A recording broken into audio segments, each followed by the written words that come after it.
It is 9:30. I'm going to call the select board to order. Just going to go over our brief agenda. We have public comment. We have an open session or executive. Oh, sorry. Let me call the meeting to order. That'd be the first item of business. Sorry. So I'll call the meeting to order. I'm going to do a roll call vote. As I see you on the screen, Chris Haley. Here. Melissa. Yes, here. Mark Doxer. Here. Carlo here, and I don't see Karen yet. Is that I have the full screen, I think, but I don't see Karen. Okay, so now to the overview of the meeting. Thank you.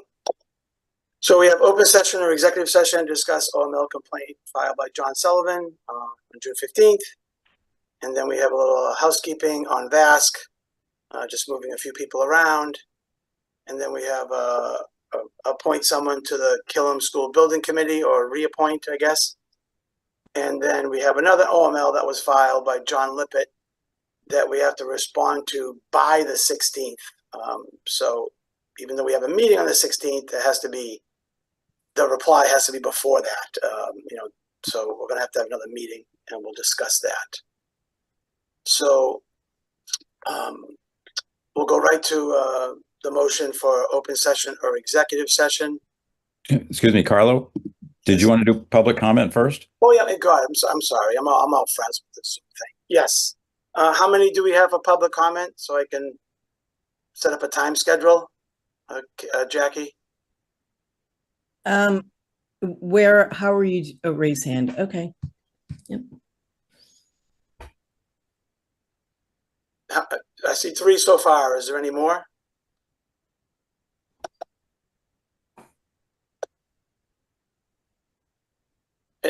I'm just trying to ask people for public comment. I see 3 hands. Anyone else? We don't have a sign-in sheet. Sorry. So, so far I see 3. Okay. So I think Jackie is going to unmute people. So it'll be just 2 minutes to be fair. And so by going on the screen, I see Linda Snow Doxer. I guess, I don't know if you can unmute yourself or Jackie can unmute you. Thank you. Hi, can you hear me? Yes. Awesome. Thank you for this opportunity to give my input. I would like to publicly thank Select Board member Karen Herrick for all of her commitment, hard work, and all she has achieved on behalf of our town of Reading. Her many years of volunteering led up to her election twice by the majority of Reading residents. The voter support reflected residents' awareness of not only her commitment, but also her willingness and ability to devote her time and professional skills, as well as her commitment to our environment and diverse residents, to making sure that residents are listened to and that things Reading needs actually get done. On top of this, she has developed relationships with our legislators and legislative committees, finding out about funding opportunities and promoting our town's needs in the sea of other Mass cities and towns. She has enabled us to receive funding and continues to do so, which will be very helpful as we move forward in this very expensive economy. Our current select board has expressed concerns about being respectful to Reading taxpayer concerns. Understanding our town's financial status and process from her time on the Finance Committee and beyond, Karen Herrick has not only made it a point to spend our money wisely, she has also brought funding to Reading to lower the cost passed on to us, the Reading residents. This will be especially important as we build our new elementary school, hopefully with the well-being of our students and the environment in mind. It's time for us to move on past personal attacks and the illusion of heroic protections of our past chair to the work before us. I appreciate the commitment each of you has made to serve our community and the time you commit to do so. Please, let's refocus on getting the work done and respecting our volunteers. These attacks are just deterring other good people from stepping forward to volunteer. Thank you for this opportunity to share my perspective. Thank you. I'll go to Mary Ellen O'Neill next. Carlo, I'm sorry, before Mary Ellen O'Neill speaks, I just want the record to reflect that Karen Herrick has joined the meeting. She joined immediately before Linda Snow Doxer started speaking. Just Okay. want to make sure everyone is aware. Thank you. Mary Ellen, you have the floor. Thank you. I respectfully request that the Select Board re-examine its decision to appoint Mr. Guy Manganiello to CPDC. It is always an unwise decision to appoint a developer to any of our committees with oversight authority, CPDC, ZBA, and the Conservation Commission. There's always the inherent risk of a conflict of interest. This is particularly true in the case of Mr. Manganiello. He is one of the two principal partners in a large 40B project in town, the Eaton Lakeview project. This development received its approval from CPDC in March of 2019. The majority of the project, and thus the majority of its affordable units, remain unbuilt. The applicant received a continuation of its order of conditions from the Conservation Commission in April 2023, promising to begin construction sometime that year. That did not happen. And when I was by the site recently, within the last week, there's no evidence of any progress on that site. In addition, Mr. Manganiello is professionally and personally connected to the Federa family, which has multiple development projects going on throughout town. Mr. Manganiello simply has too many conflict of interest situations. Excuse me, I can't read my own writing, which would be a burden to the functioning of CPDC and would prevent him from being an effective member of that committee. Mr. Manganiello needs to be removed from CPDC and perhaps given a different appointment to begin his service to the town. Thank you. Thank you. I see Angela Binda next, please. Hello, Angela Binda, Orchard Park Drive. I'm calling and I want to echo everything that Linda Snow Doxer just said. I don't need to repeat it, but I do want to say that I've seen Karen's dedication to the Killam School Committee, the Killam Building School Building Committee, and with the number of meetings she attends for that and for other issues that will feed into that. I see the detailed reports she gives, and I know that she is very dedicated and incredibly capable to continue doing the work that she has done. I'm also extremely concerned that what has been posted for an agenda item is not just a discussion, but a discussion and vote when this has not been brought up at any other meeting. It is not the policy of the Select Board to discuss and vote at the same meeting. And I know Mr. Haley brings this up all the time and says, I will not vote if we haven't discussed this. This isn't what we do. So I am asking that if there is a vote to replace her, that any vote be taken at a later date, that there is a discussion, that citizens have the right to see this meeting and any discussion and able to weigh in. There was nothing in the packet that I saw about this. And I want to echo that also because this is a 9:30 on a Thursday morning. And so I don't even know if people were expecting that there would be a meeting at 9:30 on a Thursday. I don't know if people, you know, I learned about this. It was very surprising date and time. And so again, there should not be a discussion and vote at the same meeting. And there is no reason I can see why Ms. Herrick would be replaced. Thank you. Thank you. Would anyone else like to speak that doesn't have their hand up? Seeing none. All right, do we have a motion, Chris, for executive session, please? Yep, one sec. Move to go into executive session under purpose 1 to discuss and potentially respond to the open meeting law complaint filed by John Sullivan, received on June 15, 2024, to invite Ivrea Freed from Town Council's office, Town Manager Matt Cornelis, Assistant Town Manager Jane Wellman, and Executive Assistant Caitlin Osella into the executive session, and to return to open session to continue the discussion on this topic and to continue on with the rest of the meeting. Can I make a friendly amendment? I have my associate with me, Ryan Holmquist. If it's okay with the board, I'd like to also invite her into the executive session.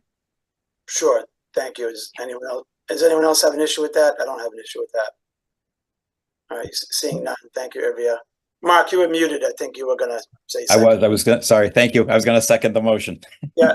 Thank you, Mark. Any discussion? It's a quick question. Is Jane Wellman online? I didn't see her. Yes. She is? Okay, She's She's in the group. She's in the room with Matt and Jackie. got it. Thank you. Sorry, we're muted. Yes, Hi. we're all here together. Save some Zoom. Any other discussion from anyone? Seeing none, so it's the way the motion is written, we can, choose to go into executive session or stay in open session. So could you read the first sentence again? We're voting to go into executive session, correct? Correct. Right, okay. And we already had a second. We had discussion. All right, I will do I'm gonna get a pen. I will do a roll call vote. Chris? No. No. Melissa? Yes. Melissa says yes. Mark? Yes. Yes. Karen? No. No. And Carlo is no. So we will be doing this in open session. Thank you. Ivrea, do you want to share some comments? We've all seen the complaint. Absolutely. So I can explain a little bit about the legal fabric that we're addressing today. So the complaint was whether an individual board member has the ability to require that the meeting be held in executive session, considering that the executive session is being held under Purpose 1. So Purpose 1, for those that don't know, allows a public body to discuss complaints or charges brought against a public officer, employee, staff member, or individual. When you are entering under executive session 1, typically you need to inform the individual that is subject of the complaint, give them written notice of the meeting, inform them of specific rights that they have. And one of those rights that they do have is the ability to require the meeting be held in open session. So for example, if there's a complaint against a staff member and the staff member is being brought into that executive session, the staff member can say, no, I want this to be held in open session, and the board could not discuss the matter in executive session. So historically, my understanding is that the Attorney General let public bodies discuss open meeting law complaints under Purpose 3, which dealt with litigation. But at some point before my time becoming a lawyer, it was decided that the Purpose 1 is really the more appropriate avenue for discussion of executive session complaints. It's a little bit of a rub because Purpose 1 only refers to a public officer, employee, or staff member and not a public body. And as we know, open meeting law complaints are brought against the public body. The public body has to respond to the complaint. If a violation is found, well, the AG can decide that it is an individual violation. At the onset, it's a complaint against the body. And so you could see how one could take the view that because we're entering in under executive session Purpose 1, that any board member, because the complaint is filed against all of the board members, could therefore force the matter to go into open session. So a vote of 4-1 would require discussion in open session. However, the Attorney General doesn't take a broad view of the nature that I just discussed. What the Attorney General has shared with us is that it is a complaint filed against the body. The body can decide whether to go into executive session, and an individual board member's rights under purpose one don't supersede that of the body. So they can express their willingness to go to discuss it in open session by voting against the motion, but ultimately it is a board decision where this matter is discussed and how the complaint is responded to. We are unable to locate a decision on point. Our office called the Attorney General, who's responsible for overseeing the Open Meeting Law Division, and Carrie Benison did share with us that she does take a broader view that there are no purpose one rights that an individual board member may assert that would supersede that of the body. But again, there is no decision on point. It's just typically this is how we've always done it, that it's viewed as a complaint against the body. So in this case here, first we have Karen Herrick abstained from the motion. So, even if there was, some argument that Karen had purpose one rights and would have been permitted to force the discussion or the board would have been required to discuss it in open session, she didn't vote on the matter. Clearly her view was shared, but she didn't ultimately vote. So I think that's something important for this analysis too. Not only do I think the law doesn't support the allegations in the complaint, Karen didn't ultimately vote. And then finally, I couldn't find any decisions, but I wonder whether the complainant had standing to bring this issue. He particularly, he wasn't harmed. The harm runs to the complaint, the individual subject of the complaint. In this case, it would be Karen.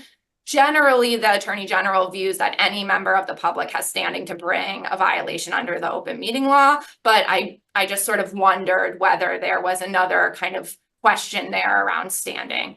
I think, ultimately it's a complaint against the body. The Attorney General doesn't view an individual's member's rights as superseding that of the body. So the body here voted 3-1-1 to go into executive session and therefore properly entered in my view. Thank you. Does any board member have any comments or questions for Ivrea? I have a quick question. Yep, go ahead. Ivrea, I'm just wondering, for the future, when persons are named in the complaint, do we have a policy to send out a notification of their rights to request discussions be held in open meeting law, or are you thinking that was not required either because formal complaints are against the body?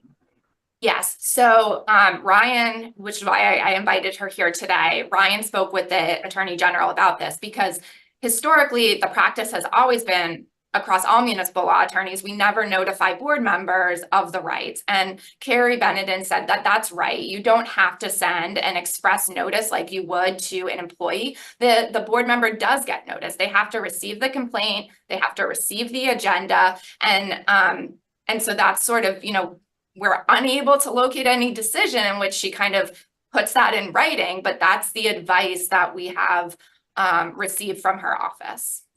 Thank you. I appreciate that. Any other comments or questions from the board members?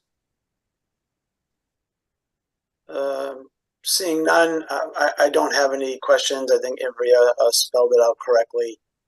And but we do have to respond to this complaint.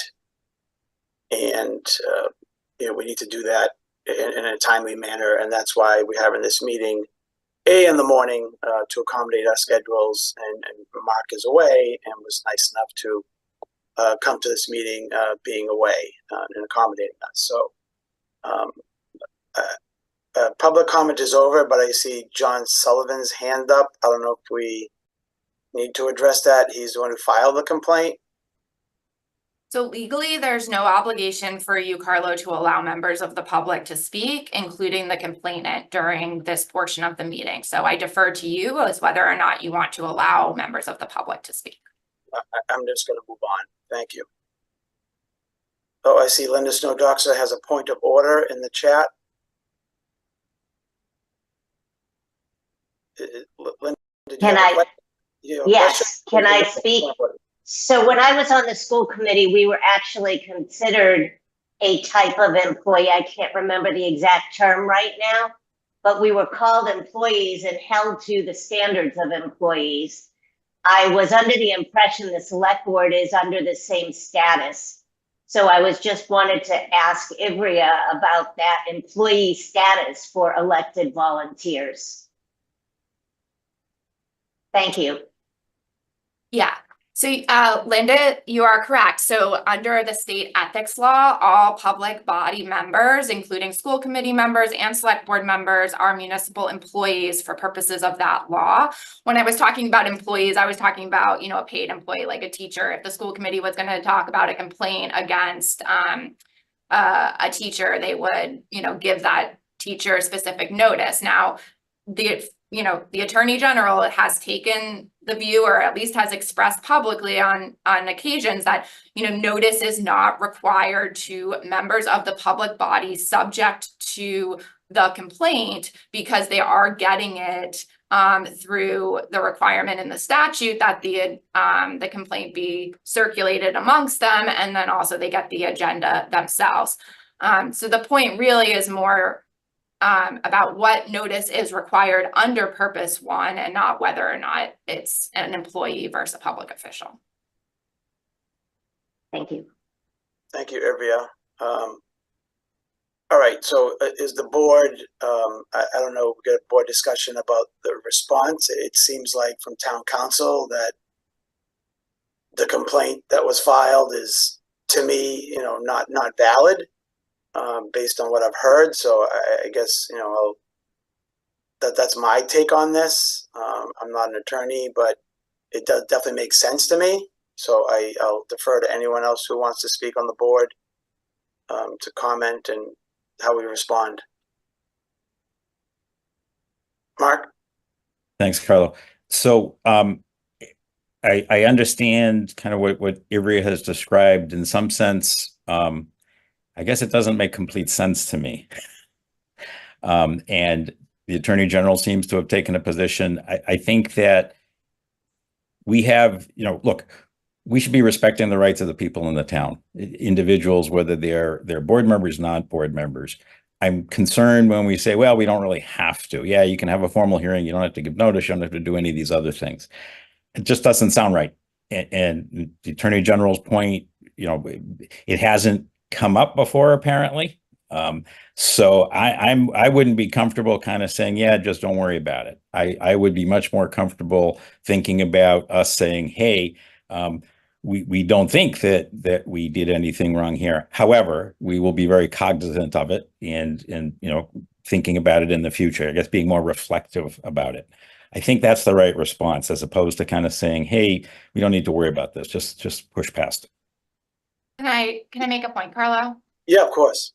Yeah, I think I think that's wise, Mark. I do think that there's an inherent tension between the Attorney General saying that Purpose 1 is the purpose for public bodies to discuss complaints filed under the open meeting law against public bodies, and then also saying that individuals subject of that complaint, i.e. the board, don't have Purpose 1 rights. I understand that the board needs to respond, though, so I can see where she's coming from, but she hasn't considered it in a formal decision that she or I could identify. And I think, if I could, Carla, just add, our mission is not to all become lawyers, right? We're here to try to make decisions for the town and do the right things going forward. This seems to me as something that relates to individual rights. I think that we can respond in saying that, although we don't think that there was a violation, look, we'll be careful, we'll be cognizant of it. I think that that's the right response. I think it's the right tone, and I think it's the most respectful way to go forward. We as a board, more broadly, need to figure out how to go forward, and I think this is kind of a symbol in some sense of that, to get it started. I don't disagree. I mean, I'll let Chris speak. Chris? Thanks, Carla. For me, we all got notice that what was in the open meeting law complaint. We all received the email, just like the other one from the other day. It's the same scenario. We all got notice. If it was some random member of public, completely different scenario. But we were served notice. I don't see any difference in that regard. So that's kind of where I'm at. And the options that Ivrea provided, 1, 2, and 3, in her memo to us, I'm for option 1, which is nothing happened. And let's move on to the next agenda item. Thanks. Carlo, may I add a point to that? Of course. Thank you. So just to make sure everyone has all the facts. So when I talk about notice under purpose 1, not only is it notification that that the public body is going to be speaking about the matter, but it's notice that they can have an attorney present, that they can record and the executive session. So there's all these other rights that they have. And so it's usually a pretty detailed notice that we would give to a school teacher or a DPW worker, whoever we are, you know, whoever is the subject of the complaint. So the question that Karen asked is whether that kind of more detailed notice needs to be provided. And what we are hearing from the Attorney General's office is that that is not required when the subject of the complaint is the public body, because you get it through other ways. Thank you. Melissa, do you have any comments? Oh, sorry, Karen's hand's up. Karen? Well, Melissa hasn't had a chance to speak, so she can go first. Okay, Melissa, any comments or questions? Thank you. I agree with Mark. I think that I don't believe that we violated any of open meeting laws, but I do think that we need to be cognizant of it going forward.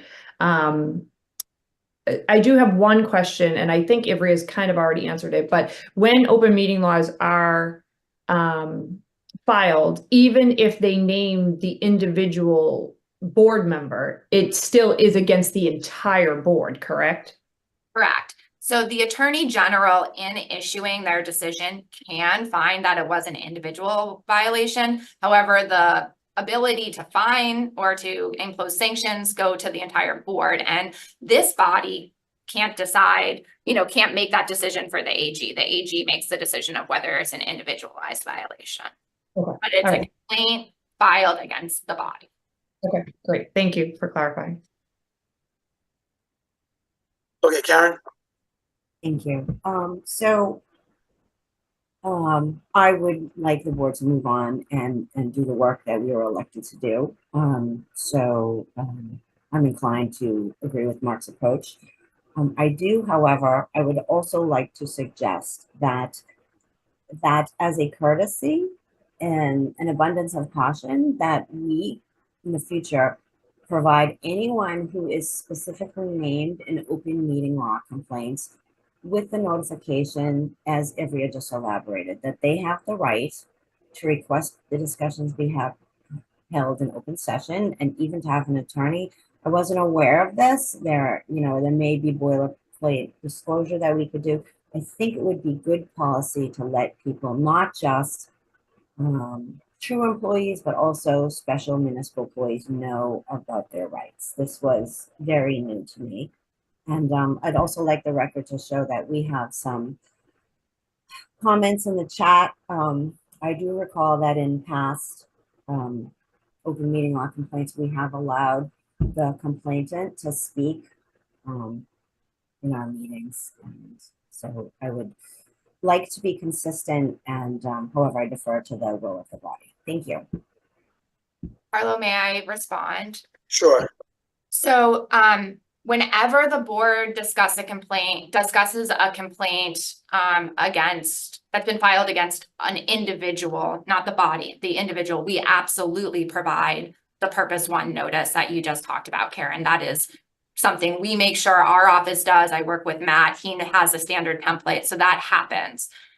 My concern with providing that notice to the body is it may not be accurate. So to say in that notice that you have a right to hold it in open session, I'm not sure that I necessarily agree with that based on conversations with the Attorney General's office. So if we're saying to someone, you know, board member A, you have the ability to have this in open session, and the board votes 4-1, my position would be that you could still talk about it in executive session. Now, this body could make a decision that, notwithstanding the vote, if the vote is 4-1, we're still going to be respectful of that individuals' wishes and discuss the matter in open session. That hasn't historically been the practice. As you know, Chris has voted against executive session multiple times in the past, and the board has, entered. So I think Carlo has as well. And so that would be something new for this body to consider. But I would be hesitant to just provide that notice when we may not actually be giving individuals the rights outlined in it. Does that make sense? It does to me. Thank you. Yeah. I don't know about everybody else. No, just if I could quickly. Yeah. To Ivrea's point of the notice being potentially outdated, et cetera, we already have to pay for Ivrea to be here. If we have to pay Ivrea for more work on every open meeting law complaint potentially in the future, it's just compounding upon things. So if it was Matt sending out a notice, I'm fine with that. If it opens up us to some legal thing because of it, because some verbiage was incorrect on there, then I'm not good with that at all. So that's why for everything else that was mentioned, I'm good with that. But for me, I waive whatever magical rights that you think that I'm getting, because I got sent an email already with everything outlined. So that's me though. Thanks. Thanks. Are we ready for our response? I think option one with Mark's comments, I am fine with that. We always need to do better, but sometimes we don't. So, go ahead. Mark, go ahead. So actually, I was not suggesting that we do option one. In fact, I think that we're more along the lines of either a violation may have occurred or that we don't think it occurred. But in the spirit of transparency, we're going to release the minutes and we're going to agree to commit to future compliance. Melissa? I don't think the minutes are already public because we're in open session. And also, I won't agree to saying that we did violate anything, because as Ivrea says, we have not violated any open meeting law violation rules. But I mean, I do agree that as a board, we need to agree that we could do better and, maybe listen to the person that the open meeting law is subject to. But I will not agree that we violated any open meeting law. Mark? So just to clarify, so I don't think the executive session portion is yet released. So that's something that we do need to vote on and move ahead. So I would suggest that we do that as part of kind of sharing, kind of what the discussion was and what went on. I think that's the right response. So I think it's I agree. It's not clear to me that we did violate anything, but I also don't want to say that we definitely didn't violate anything. I don't think that's right. I think it's somewhere kind of in between, frankly. My mistake. I thought you meant the meetings from this session. I apologize, not from the executive session we went into. Yeah, based on what I've heard today, this morning, I do not believe we violated anything, and that's my stance.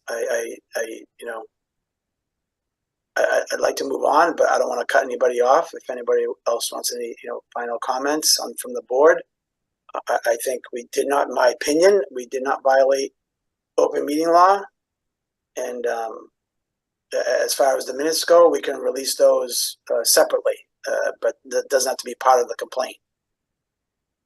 Unless I'm wrong, Ivrea. No, so the body needs to take whatever steps it believes necessary to remediate the violation. I don't believe that you are legally obligated to release the minutes because of the filing of this complaint, but the board can absolutely do that if you want, or you can go through your standard process and review them in executive session and decide whether they're ripe for release at that time. I think listening to kind of what's been shared, maybe we just say, the board does not believe that it violated, take sort of a softer approach to it, Mark, but commit to listening to its members and being more responsive to individuals that may want to consider complaints in open session? Or is I believe too strong for what you're thinking about? Sorry, the I believe related to, The response, so telling Mr. Sullivan, the board reviewed the complaint, and relevant case law. Their attorney also spoke with, the bureau chief of the Division of Open Government, and, it's our opinion and belief that the board didn't, it's the board's position that they likely did not violate the law. Is that still too strong for you, or is that sort of in line with what you were thinking? no, I think that's fine. Okay. I think that's appropriate. I think that adding the future consideration aspect of it is important also in terms of talking about here's our thinking for the future, is to be just cognizant of this and we'll be very reflective as we go forward on these kinds of items. Okay, and if the board isn't going to release the minutes, another thing for the board's consideration is you could put something in there like, the board will review the executive session minutes to determine whether they're right for release, keeping in mind this open meeting law complaint and the public's interest in the matter. So we're not committing or promising to anything, but just showing them that when we think about it, we will keep this complaint in mind. That would work very well for me. Yeah, I have no problem with that personally. I think given our climate right now, I think we need to review the minutes first, as Avery suggested, and then I have no problem releasing them. For me, as an individual, I'm not speaking for anyone else. So I think, to me, that is the right course of action right now, so we can move on. And so is everyone okay with that response? I see yes, yes, yes, yes. Okay. Here you have your. We need a formal vote. Yeah. So I would suggest that the vote be moved to authorize town council to respond to John Sullivan's open meeting law complaint as discussed during today's meeting. Something like that. So moved. I Second. can't make it. Actually, Yeah. Chris needs to. I'll move it. Oh, sorry, go ahead, Chris. I'm sorry. Oh, yeah, I was going to say move to authorize town council to respond to the open meeting law complaint filed by John Sullivan by informing the complainant that the board discussed during the June 27th meeting, I think you could Second. simplify it, just say as discussed, like. as yeah, discussed. as discussed. I'll second. Okay, thank you. Any discussion? Seeing none, I'll do a roll call vote. Chris, Yes. Melissa, Yes. Mark, Yes. Karen, Yes, Carlo, and yes. Thank you. Next agenda item is some housekeeping. For VASC, Chris, if you want to read the motion, please. Yep. Do you want, well, yeah, it's separate because there's two dates.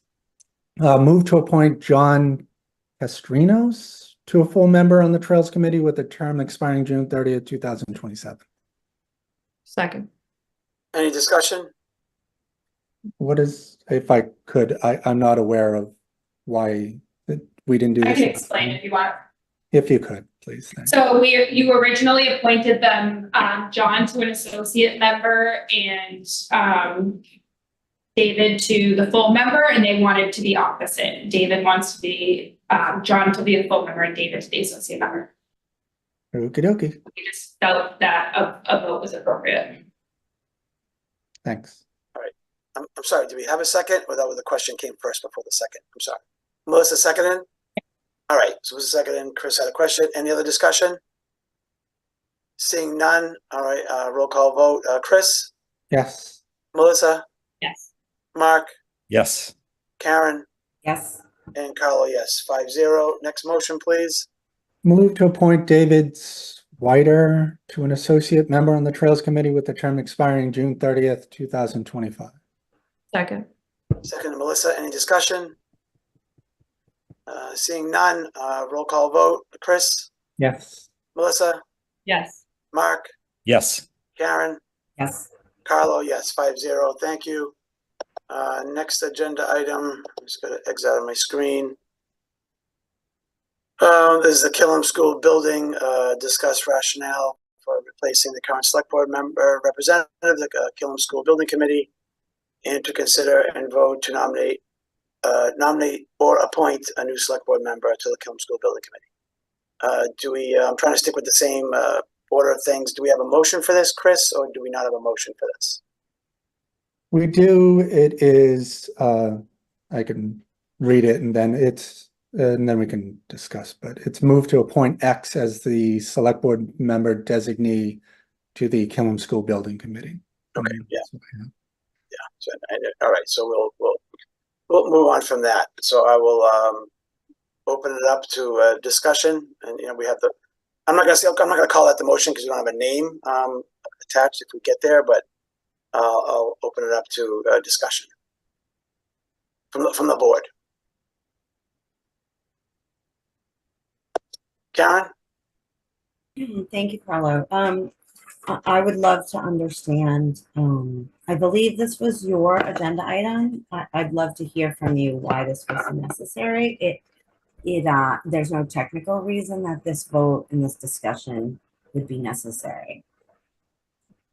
Well, I would love to go to the vote. I have a list of non-professional behavior that was given to me by the chair of the Killam School Building Committee.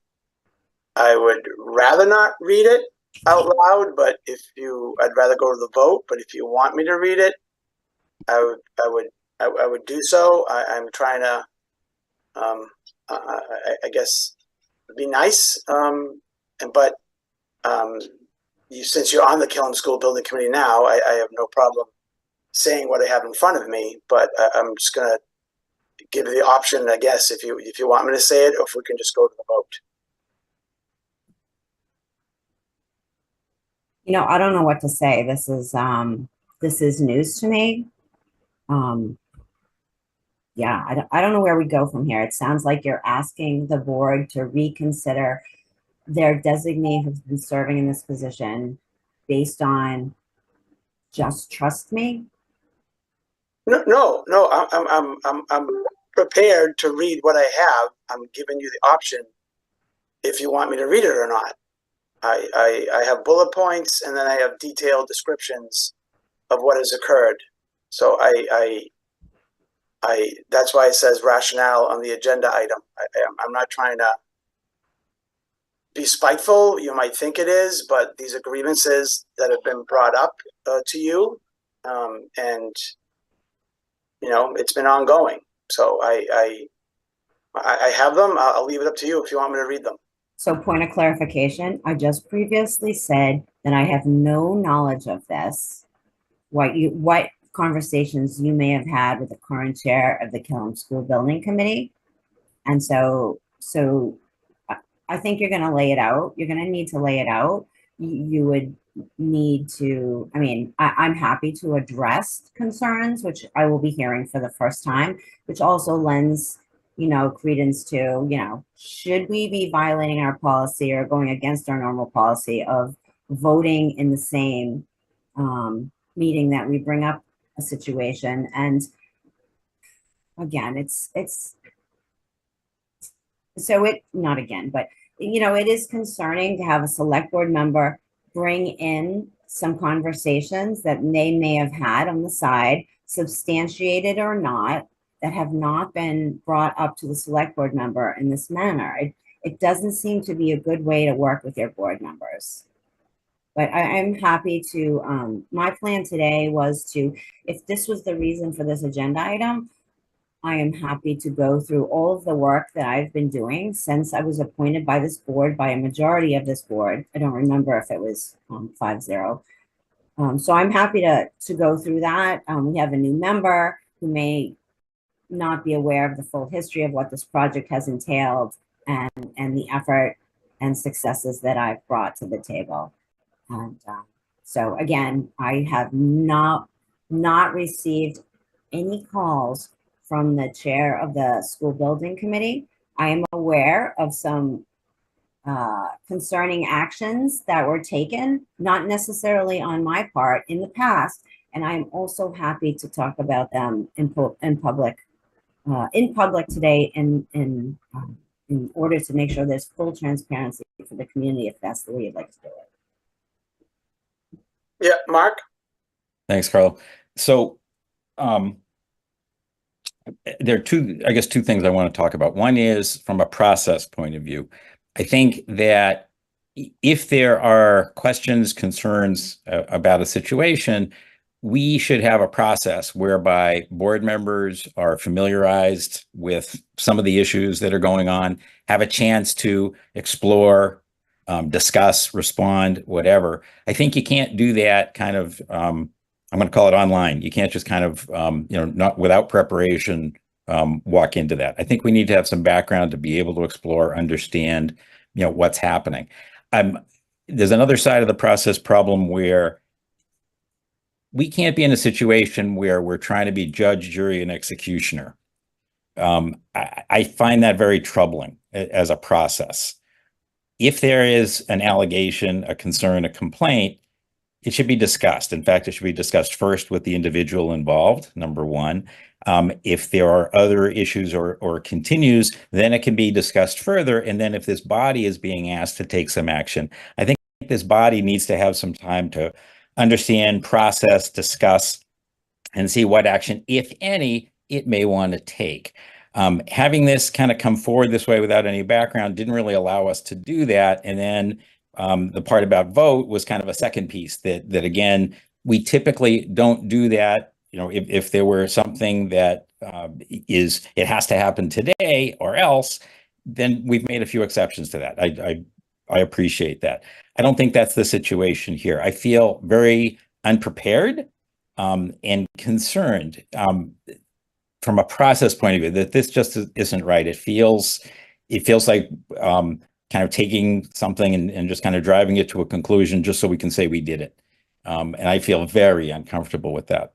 The second piece that I wanted to bring up, the second point really is that I think that this role as the liaison kind of representing the town from the select board side is really, really important. It is and should require a lot of time, a lot of involvement, a lot of activity. And frankly, these are the only kind of sets of, I'm going to call them checks and balances that exist here. And I think that there should be some natural tension that comes from that in terms of checks and balance, although it also has to be in a way that allows things to move forward for the betterment of the project and the community. I don't, I'm sure have heard certain allegations from individuals about it. But again, it's not okay to take an allegation and kind of drive it and say, well, that's the end of it. Let's just do it. I'm very, very uncomfortable with that. I was uncomfortable with having this as an agenda item today.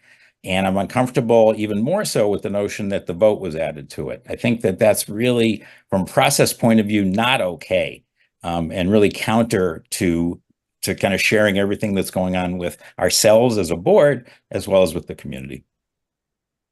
Thank you, Mark. I'll just make a quick comment to that before I let the others speak, that we have deviated from that process before. I don't want to get into a whole diatribe.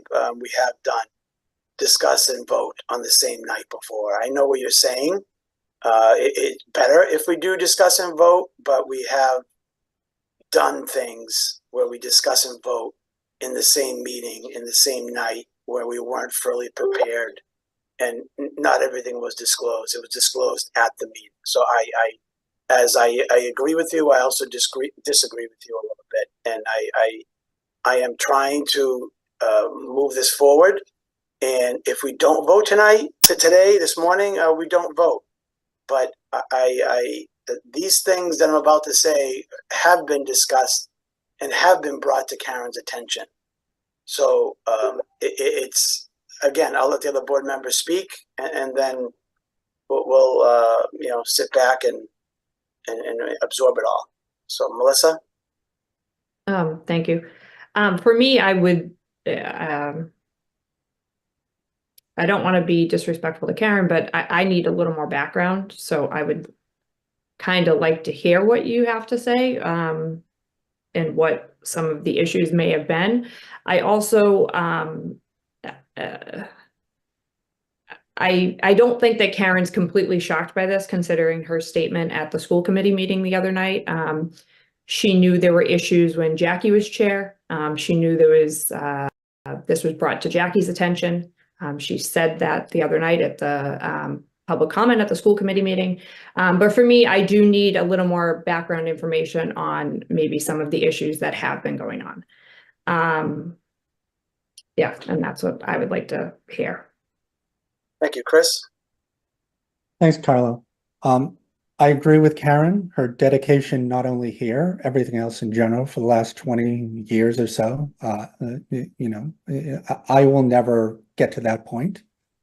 I agree with Mark as well that these kind of things have to be hashed out behind the scenes, or not behind the scenes, or publicly, however you want to word this. I completely agree with that, Mark. The issue with that is it has been, and it is before us now. It only got to this point because it got to this point. This has been going on since when Jackie was chair. I'm privy to the conversations that were done then, and this isn't something that just popped up last month. This behavior has been going on for years. And if you need any more evidence, you can just watch last week's school committee meeting where Karen gave public comment. And my reaction to that should be what everyone else's should have been, is that I cannot believe she's actually saying these things publicly. I really can't. So I'm not jeopardizing a $100 million project. The time for discussion on this is well over with. It has been discussed ad nauseum before it's even got to us here. And unfortunately, it's time for action. So that's where I'm at on this. This is not new news to anybody. It's been discussed well in advance. Just like the cell phone thing with you and me, Mark, that's been discussed multiple times before it got brought up by me. And here we are again with this different item also getting discussed and being brought. That's where I'm at. So thanks. Karen, well, okay, Mark. One more quick, just look, part of what's going on here also relates to how we as a board of five are going to work together and how we're going to do things. And I think we want to try, in fact, we have a code of ethics that says that we won't bring up surprises, that we'll work together as best we can, with the understanding that we are very limited because we can't have more than two people talking about any topic. And that's a constraint that we have to work within. That makes it more difficult. But I think there is an opportunity to try to talk things through, share more information if that's the right thing, not kind of, here it is, a public meeting, let's just blast through it. But hey, here's kind of where it is. Here's where it's heading. Board members, take a look. Here are some of the things that we're thinking about. Here's how we want to approach it. Either things should change or, the board's going to have a discussion. And even where, if all members are aware of certain things, those certain things, some of them are going to relate to disagreements on process. Some of them are going to relate to advocating for certain things. And I'm sure there are others that are, to some people are going to be problematic. I get it. And it is what it is. I'm not advocating that, once you're somewhere, you're there permanently. But I think what we need to do is figure out, how do we work as a board? How do we get the best done that we can? How do we work in a way that the process makes sense, that we're helping, we're all volunteers, we're working together to try to get stuff done. And understanding that, yeah, sometimes there are going to be problems, and sometimes those problems are going to reach a level where it's just too much. I just feel that discussion hasn't really taken place, and to kind of, to go through and lay out an indictment doesn't answer that either, in my opinion. And that's my concern. We're going to discuss it today. Thank you. I appreciate that. I do. I know what you're saying. And if I was in the hot seat, I get it. I have no problem with what you're saying. So let's move on. Karen, anything you want to add before I start reading? Yeah, point of clarification. What do you mean by let's move on? But yes, let me back up. From what I heard, you're okay with me reading what the grievances were from the chair of the Killam School Building Committee and the non-professional behavior. I'd rather not, but I think you indicated that you want to hear it. Well, I think, and what I said the other night at the school committee meeting, for those of you who haven't watched the video, was that we need to have a meeting between the school committee and the select board to discuss the role of the chair in the school committee, because I recently became aware that members of the school committee were calling for my removal. This matter hasn't been discussed at the Killam School Building Committee. This matter never came up under a different chair of the Killam School Building Committee. So that is, I don't know where the great offense would be for me to raise some concerns in a school committee meeting and suggest that the select board and the school committee have a meeting later this summer to define the roles of the chair. We not only have a code of conduct that Mark mentioned, but the role of the chair of the select board is quite limited. The role of the chair of the select board is to set the agenda with the town manager. And, that's it. No one select board member has any more authority than any other. And so my concern is that the Killam School Building Committee doesn't have the same sort of policies backing it as our select board does. But the role in the chair and the vice chair shouldn't be a lot different. So I do have some concerns about overreach and inappropriate behavior.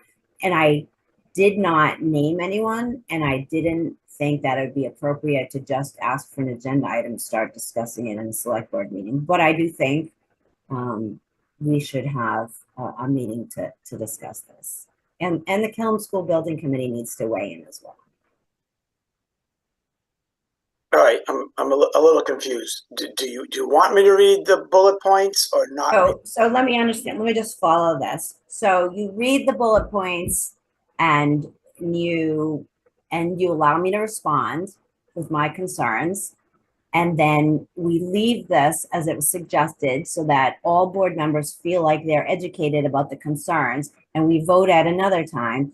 Or you read a list of gripes in public. You don't allow me to respond, and you don't allow anyone to consider them, and then you just vote to replace the select board member. Is that, I'm trying to figure out what move on means. I never said I wouldn't allow you to respond. I never said that.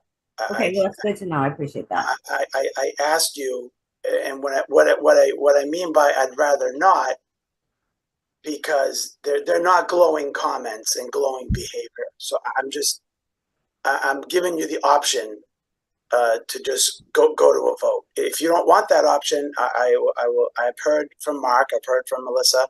I've heard from Chris. I've heard from you. Given this agenda item is since you're on the Killam School Building Committee, about you, I have a few pages, not a lot, of different items that have been concerning. They were brought to Jackie's attention last year, Jackie McCarthy's attention, and she chose to not do anything. And these things were brought to my attention, and it was very concerning. I heard about it, like Chris kind of mentioned. I didn't know all the details, but where the behavior kept on going from last year into this year, it was brought to my attention that we need to reappoint someone else to not jeopardize. Do you feel that because someone's style doesn't mesh with someone else's style, or someone is not appreciating that someone might have a difference of opinion, therefore that select board member needs to be replaced? That's what I'm hearing. And the question is whether to drag this all right now out in a public meeting. Because again, like inviting Mark Delaney to our last meeting, a member of the public, you haven't reached out to me to talk to me about any of this. I'm hearing rumors from people. And I was definitely privy to what went on last fall. And I did have conversations with our previous chair. She immediately called me. She didn't feel that it was necessary. She felt that I was doing an excellent job on the committee, and that her advice was, y'all need to learn how to get along. So, I feel like there's only one outcome of this meeting today. It doesn't matter that our policy isn't discuss one meeting and vote another, because you've already made up your mind. It doesn't matter that there's two sides to every story. It doesn't matter that there might be a better process for resolving differences. And frankly, the Kelm School Building Committee is going to reorganize in their next meeting anyway, as required by the charter. So, and again, I'm being blindsided. So I just think this is a lousy way to deal with select board members. And I'm really not sure it's good for the select board or the community to outline this. And today I came prepared to talk about all of my contributions since you all appointed me, but I did certainly not come with a list, a hit job, or any kind of a list criticizing another member of the Kelm School Building Committee that I was going to read today in public. So that's where I'm coming from. All right, I'm still unclear. Sorry. I'm still unclear if you want me to read what I have or not read what I have. I'm still very unclear. Mark? Thanks, Carlo. Maybe there's a better process here rather than, again, reading a list and asking for instant responses and then taking it forward. Maybe there's a better process that we can use here. And maybe that process involves sharing the concerns that a member of the school building committee has outlined, provide an opportunity for response, let the select board then say, hey, I think either we should continue having Karen represent us there, or I think it's time to have someone else represent us there. And doing that, it can be sent out by a town manager, send it that way. It doesn't need to take a long period of time to accomplish this. In fact, the way that our next meetings are set up, probably we have to have one related to the open meeting law complaint, and then we have another one set up just a couple of weeks later in July, or maybe it's 3 weeks. I forget what it is exactly. It doesn't add a whole lot of time necessarily, but it lets everyone see. It gives a fair chance to respond, and frankly, I think it's a better way for us to conduct business as board members, as colleagues, and as volunteers. That would be nice if that happened in the past as well. So, well, point taken. I again don't disagree, but we have not had a 100% clear path onto what you're suggesting. It's been a roller coaster on my 4 years on the board. Not a lot, but we have not been consistent. And I'm not saying this is the time to be not consistent or consistent. We could be here all day discussing this. I will ask Karen one last time, do you want me to read these, or can we go to the vote? Point of information, Mr. Chair. Do you know why the chat was turned off in our Zoom today? I am not in charge. The member of the public has reached out and said that a chat was turned off. Yes, we don't usually have the chat on, and I turned it off because I forgot to at the beginning of the meeting. The chat is not a function of Zoom that we usually utilize. Okay, thank you for that. Appreciate that. I'm not in charge of the chat, just so everyone knows. Carlo, I think this process is inappropriate. I think everything about this process is inappropriate. I would like to, I came here today also thinking that if more people, including yourself, wanted to be involved in this project, I would repeat what I have said earlier in the project, that we could have another select board member on this project. There's no reason we couldn't add it. It is a huge project. There's plenty of work to be done. We have a huge task ahead of us in the next 11 months to garner the support we need to make this project a success with the voters and actually start building. So, this could have been a larger discussion about, and a future agenda item could be the select board, that this is a town project. Matt is signing every single document. Fidel signed everything before him moving forward.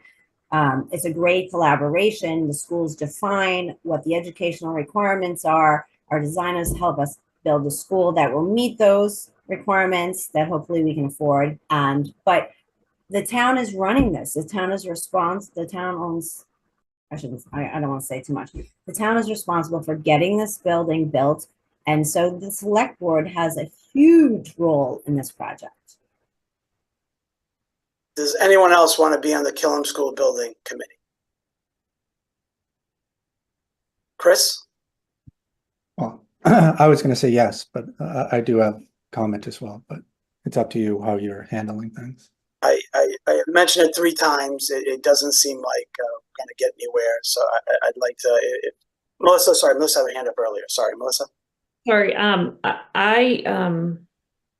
again, I know Karen hasn't given a clear response, but I need some background of some of the issues that may have occurred before voting. I mean, I feel like I'm blindly voting here. I don't. So I would like to hear what the chair of the building committee had to say, but I don't know. I thank you. I don't feel comfortable if Karen doesn't want me to say it. I really don't. And Karen is obviously part of all these comments and knows all of them, whether they're matters of opinion. Oh, I completely disagree with you. I'm sorry to interrupt. I may know some of them. We talked about a specific kind of incident involving the prior chair, but neither you nor the Killam School Building chair has come to me with substantial concerns and specifically asked me to address them. And I don't think character assassination of either the Killam School Building Committee chair or myself is appropriate. And so my answer is, I don't think this process is correct. Your process would be to read a list of complaints that you have. And my answer is, I don't think that is a good way to approach this. I think it'll be damaging to the project, damaging to the public's faith in our ability to do the business of the town. So I can't be any clearer than that. That's fine. So it seems like we've discussed it and there hasn't been much discussion other than our opinions. Chris has volunteered to be in the committee. I will ask for a motion, probably not from Chris, or Chris can read it, and then we can not vote or discuss it and not vote or vote. Melissa?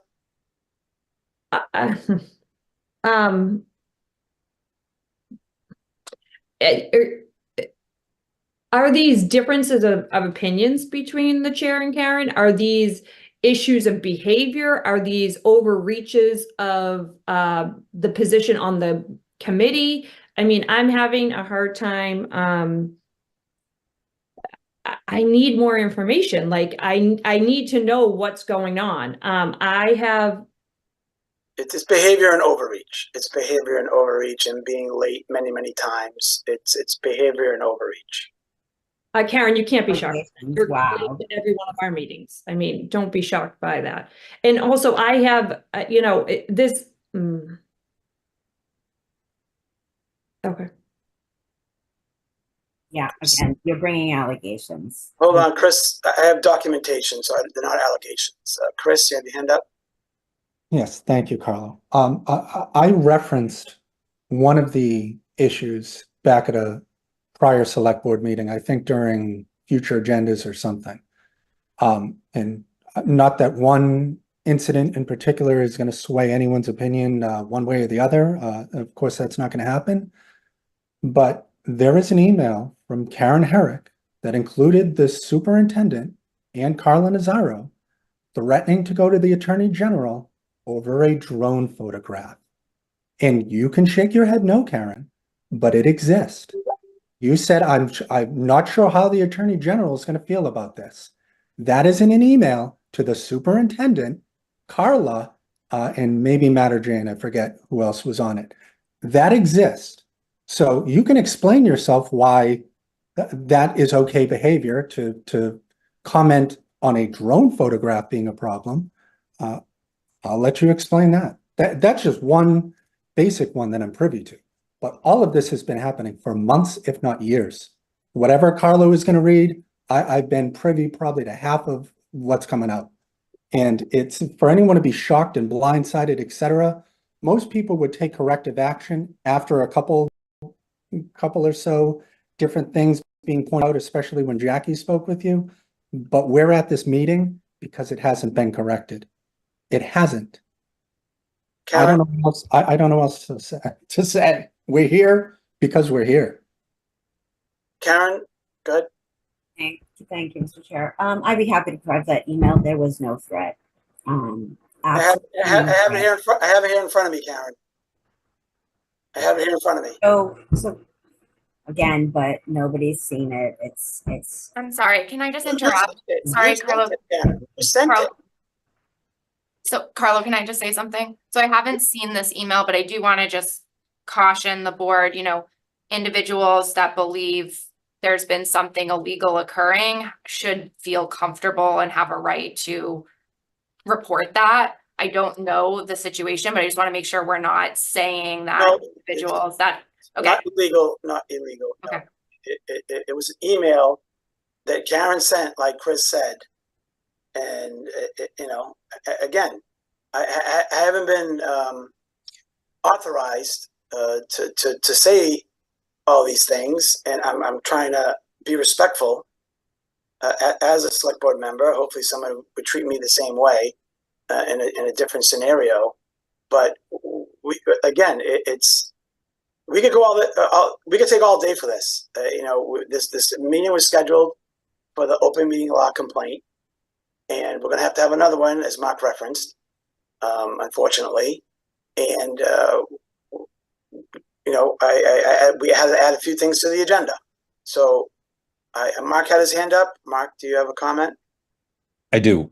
What I was going to suggest is that we set up a specific action to go from here, which would be, Carlo, for you as chair, to sit down with Karen, perhaps the chair of the school building committee, and I would suggest a second person from the school building committee is there, talk through these issues a little bit. And then after that discussion, see if anything can be worked out, resolved, fixed, or not. And then at that point, I would feel at least there's a little bit more discussion that's taken place, that then it would be appropriate to share with the other board members the concerns and how they were or weren't addressed and resolved. And then if it makes sense at that point, to go forward and move to make a change, if that's the appropriate thing to do. I'm feeling uncomfortable that there's either accept things, as they are, or essentially go through a public humiliation session. And just to be clear, when one side says X happened, that's an allegation, nothing more. And it could be a difference of opinion, or it could be something much more than that, but we don't know. And to assume it's correct or incorrect isn't fair. And I'm feeling pressured to either kind of listen to an indictment, which I think is a bad road, or to just say, okay, well, the only way to avoid that is to vote in somebody else, which feels very uncomfortable as well. And I'd like to suggest that we find a way to at least have a discussion or two, to have a couple of other people involved in that discussion, staying clear of, it can't be more than 2 board members, understood. But to have that discussion, to come back in what is just a few weeks' time after having had that discussion, if it makes sense to then at that point share, hey, here are not just allegations that were made, here are some responses that were given to them. Then I think, and Melissa, maybe this is coming to your point a little bit also in terms of having information, not just one-sided allegations, but information and even responses. I don't think it adds a lot of time to the process. I think what it does, however, is it makes it feel much less like kind of a hey, this is just done, to we went through some stuff. We had some discussions. People are allowed to disagree or whatever, but we can share opinions. We can go through it. We can take a vote. I'd feel much more comfortable with that. I'm not comfortable with either of the scenarios you've laid out of either taking a vote blindly or listening to the one-sided indictments. And I don't know about the rest of you. I don't have the whole day to spend on this, and I feel that's what it's going to take. Yeah, I don't either. And I was brought into this. I did not choose this. You may think I like this. I had a meeting with the superintendent and Carla Nazaro to bring this to my attention, to get me caught up to speed. I do not like this, Mark. People are going to think that I do. I don't. This is not fun. The past 4 or 5 months have been horrible. All right? And I don't want to publicly embarrass anyone. The things that I have here in front of me are documented at public meetings. They're not accusations. They're not innuendo. They're not he said, she said. These were things said in public meetings and in emails. So I am not trying to disparage anybody just because I don't like somebody. All right? The 5 of us are very different. I do not enjoy this. I have lost a lot of sleep over this and other matters. All right? We could discuss this ad nauseum and have separate meetings. It was addressed with a previous chair, and yes, Karen is right. Work it out. So from last fall to now, it hasn't been worked out. So it was brought to my attention. So I'm sorry. It was brought to my attention. But here we are. And 3 or 4 other meetings is not going to change anything. For me, individually. All right? And I want to really I want to end this or have a discussion about it. If Karen doesn't want me to read these things, I respect that and I will not read them. But I am ready for a vote and to move on. And we can agree to disagree. I'm sorry, but we have other things to discuss for our next meeting. And we have many other meetings for many other things to discuss, including code of conduct and ethics, and that we all need to do a better job. So we all have to be self-reflective and choose how we behave. And to Melissa's point, Karen was late at the last meeting and was late to a Zoom meeting. All right? That's behavior. That's been brought up many times, but everyone's afraid to say anything. To me, that's a form of respect, being on time. And there are, I don't know, 5 or 6 documented things of Karen being late multiple times and not just a minute late. So we don't need to get into it. If it happens today, fine, but I'm not going to schedule another meeting. I'll tell you that right now. Chris? If I could briefly, I have a very hard time understanding one-sided accusations when it's literally in an email that Karen just admitted that did not happen, where I said, she says it'd be a shame if the Attorney General finds out about whatever. Like, that's in an email, Mark. How are you spinning this any other direction other than what it is? Over a drone photograph that I took. That's why I'm privy to said email. Like, you might be okay with this behavior. I am not. And like Carlos said, a lot of us like to not say anything. Unfortunately, I'm the only one who ever says anything. Because I've come to a point now where, it is what it is. This behavior cannot continue. And everyone else is saying, I agree with you, Chris. Yeah, and I agree with you too. It cannot continue. We're jeopardizing a project. Karen has become a liability in this project. Point blank. That's not innuendo. It's documented. It's inappropriate. These are inappropriate accusations. Yeah, of course it is. Right. It's only inappropriate if you interrupt me. For an apology. This is not fun to do on Zoom, guys. It's not fun to do on Zoom. Melissa, then I'm going to go to a vote.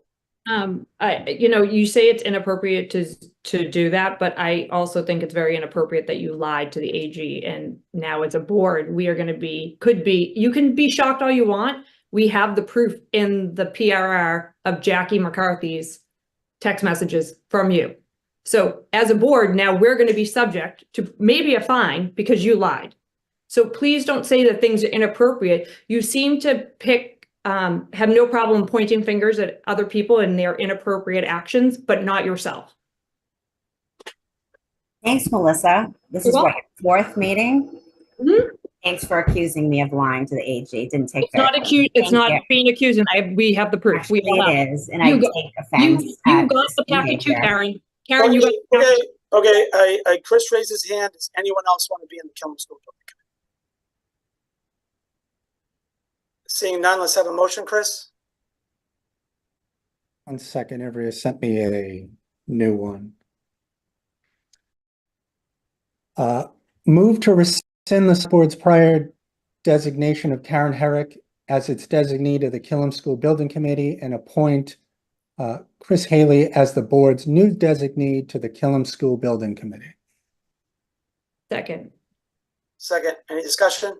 Yes, there's discussion, please, Mr. Chair. Okay, sure. Okay, I think this would be appropriate to me to just recap the work that I've done representing this board before we take our vote. Karen, if you don't mind, I'd be happy to hear it. Can you just, condense it as best you can? That's all. Carla, there are some serious allegations being made here. Okay, I'm just asking. I didn't say you had to do it. I'm just asking. Let's recognize the work that I have done. And for the record, I don't have a problem with Chris serving on this committee, except that this is quite a critical juncture. And I am very concerned that it, by removing the select board member who has been on from the beginning, puts the project at risk, which is why I keep suggesting, I'd like to request, Mr. Chair, future agenda item that we add a second select board member to the project committee. Chris and I have worked as liaisons in the school committee. I welcome additional select board involvement in this project. But my statement is thus. I've been involved in this project since we were first invited into the program in March of 2022. The project is on time and under budget. I'm currently serving as the vice chair, having been voted into this position by the full Killam School Building Committee. Since January, I've been meeting 2 or 3 times weekly with the Communications and Sustainability Working Group. And I've also been meeting with the project leadership team, which is a non-quorum, non-voting body made up of typically the chair and the vice chair of the Killam School Building Committee and related or relevant professional staff. I've attended all of the community meetings. I believe there were 4 or 5. I've helped plan them. I've advocated successfully for net zero school tours of Watertown and Boxborough that were hugely informative for the Killam School Building Committee. I advocated and planned community updates at the Pleasant Street Center and for the select board, both designed to reach the broader community of Reading and build support and increase transparency of the process the Killam School Building Committee has been undertaking. I've attended every MSBA call and been invited forums since we were first invited to participate. I'm the only Killam School Building Committee who has this institutional knowledge. I am a Green Building Technology Certified Professional, which is incredibly relevant for what we're trying to do in our new building. I have successfully engaged RMLD in the project, and they have been and will be a key partner for this building project. I've been serving as the school's liaison for the past several years. I am the only select board member who actually served and worked as a paralegal in the Reading schools. So I have actual classroom professional experience. As a member of the Mass Municipal Association, I have regularly attended the annual meetings. I have joined other communities in advocating for increased project funding. And as a fiscal policy member, I attended just this week a relevant briefing describing new resources. The state is setting up a new office to make sure that communities like Reading understand the Inflation Reduction Act credits available for geothermal projects, which is very relevant. I've frequently spoken with all of our delegation about this project, and especially Senator Lewis, who is the Senate Chair of the Education Committee, about the costs and the timeline and our goals for this project, and encouraged him to speak with school committee members and the superintendent, which he's done. I have run film school building committee members when the chair has been absent. I have met a number of times with our CFO to update her and get feedback on financing project. Most recently is this week after learning about these new resources at the state, and kept her in the loop the entire time. We are less a year away from the townwide vote that will make or break the project, and the MSBA, Inflation Reduction Act, and RMLD grants, credits, and rebates are literally worth $50 to $60 million. My focus has been and will be to continue collaborating with all of the project team members, professional staff, and the MSBA in order to design a school building that is healthy for our kids, safe for our kids, complies with all state and federal regulations, and that we can afford today and for the next 50 years. I would respectfully ask that this body not remove me from the voting membership. I'm also happy, as I've stated, to be joined by another select board member on this committee. There are no rules prohibiting this. It would need to be taken up with the Town School Building Committee. But if we were, I would be happy to make that motion and ask for that agenda item, and I will support that motion. And so, in a nutshell, since 2022, that has been my project experience. The project is on time and it is under budget, and this is our second Film School Building Committee chair. So thank you for letting me say that, Mr. Chair. Thank you. No worries. Thank you. Any other discussion? Chris? Thanks, Carlo. I agree with everything that Karen just said. As she's mentioned it multiple times, her dedication, I will never be able to get to the level that she is. The problem is, it's everything else that's happened. That's the problem. Certain things can't be overlooked that have happened publicly, privately, etc. that's gone on. I wish we weren't in this scenario. I really do, because, you know, we like to try to handle things behind the scenes, not just with this, with everything else that's going on that's problematic here in town. Nobody likes doing what is happening now. Everyone might seem to think that there's agendas and all this other kind of stuff, but when it comes down to it, people say that we should listen to the chairs of all these committees on who we should appoint to VASC and all that, and that's their opinion. But at the same time, the same individuals will ignore the chairs of committees when we are asked to remove somebody from a committee. You can't have one or the other. It's got to be both or none. So for me, like, it's unfortunate. I agree that Karen has done paramounts of stuff in this town. So has Mark. I will never get to be to their level. I really appreciate what they've done. But there's some other things that Carlo hasn't referenced yet that just should not be happening. And I will not let this project be jeopardized because of those. Point blank, end of story. Thank you. All right, any other discussion? We already have a motion. We already have a second. Did we have a second? I'm sorry. Did we have a second? We Yes. did. Okay, any other discussion? Karen? I'd just like to add a final point that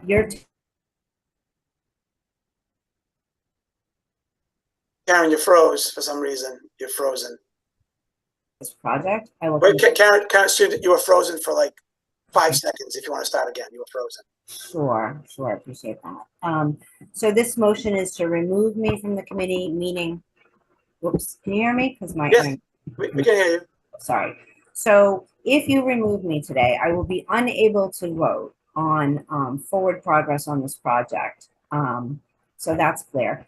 But what this body can't do is stop a select board member from being engaged in the process, from attending leadership meetings as an elected select board member, from participating in working groups, which are non-official bodies, and for speaking and attending the normally scheduled Killam School Building Committee meetings and all tours of that will be forthcoming, because you just can't. These are mostly public meetings. I'm an official elected by thousands of votes to work on this project. And my goal would still be to support this project. And if you choose to remove me, I will support the select board member who has the vote. But just in all fairness and full transparency, I won't be leaving this project. It's too critical, it's too important. And whoever takes my place needs to also be cognizant of the history and the work that has been done, and it can probably be useful for that as well. So that's all I wanted to say. Thank you. Thank you, Karen. All right, I'm going to do a roll call vote as I see you on the screen. Chris? You're muted. You're muted. Chris, you're muted.